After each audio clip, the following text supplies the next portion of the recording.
పొరుగుదేశం బంగ్లాదేశ్లో భారతీయులకు రక్షణ లేకుండా పోయింది. హిందూ ఆలయాలు, హిందువులపై విపరీతంగా దాడులు పెరిగిపోయాయి. బంగ్లాదేశ్ జెండాను అగౌరవపరిచారనే ఆరోపణలపై ఇస్కాన్ ప్రచారకర్త చిన్మయ్ కృష్ణదాస్ ప్రభును అరెస్టు చేశారు. ఇదే క్రమంలో అక్కడి మైనారిటీలపైన, హిందువులపైన దాడులు ఆందోళన కలిగిస్తున్నాయి. రోజురోజుకు పరిస్థితులు చేయి దాటుతుండటంతో ఎలాంటి చర్యలు తీసుకోవాలి, ఏ విధంగా ముందుకు వెళ్లాలి అన్న దానిపై సూచనలు తీసుకునేందుకు మోడీని జైశంకర్ కలిశారు. ప్రస్తుత పరిస్థితులను ఆయనకు వివరించారు.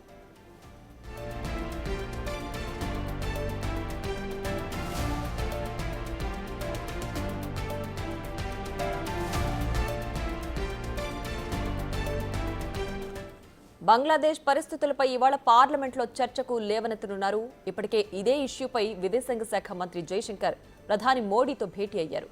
పక్క దేశంలోని సంఘటనలపై చర్చించినట్లు తెలుస్తోంది. నేడు మరోసారి పార్లమెంట్లో జైశంకర్ వివరించనున్నారు.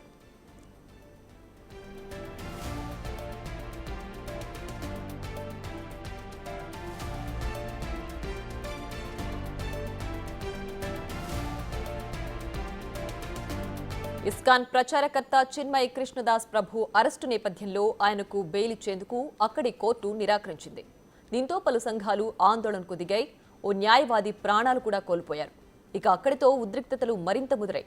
దీన్ని బంగ్లాదేశ్ తాత్కాలిక ప్రభుత్వ సారథి మహ్మద్ యూనస్ ఖండించారు. ఈ ఘటనపై దర్యాప్తునకు ఆదేశించారు. అయితే యూనస్ గద్దెనెక్కాకే దాడులు పెరిగిపోయాయనే విమర్శలు వినిపిస్తున్నాయి.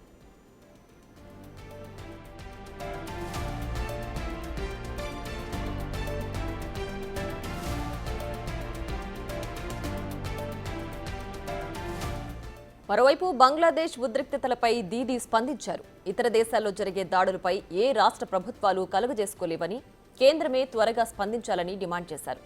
బంగ్లాదేశ్లో ఇస్కాన్ను నిషేధించాలన్న పిటిషన్ను బంగ్లాదేశ్లోని ఢాకా హైకోర్టు నిరాకరించింది.